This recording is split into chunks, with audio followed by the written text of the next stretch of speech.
speaking from Bangladesh. Israel, don't forget our history. We are Muslim. Don't forget our history. We are follower of Muhammad bin Qasim. We are follower of Sultan Mahmud Ghaznavi. We are follower of Khalid bin Walid. We are follower of Hazrat Ali radiallahu ta'ala anhu. We are soldier of our dear Prophet Huzur Muhammad sallallahu alayhi wasallam. We are servant of Allah.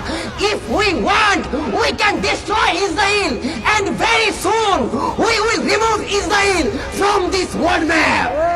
আজকে বাংলার জমিন থেকে আমরা ঘোষণা দিচ্ছি, Israel ভুলে যাস না, আমরা মুসলমান। আমাদের ইতিহাস সালাউদ্দিন আইয়ুবের ইতিহাস, আমাদের ইতিহাস খালেদ বিন ওয়ালিদের ইতিহাস। আমরা আমাদের প্রিয় নবী মুহাম্মদ সাল্লাল্লাহু আলাইহি ওয়াসাল্লাম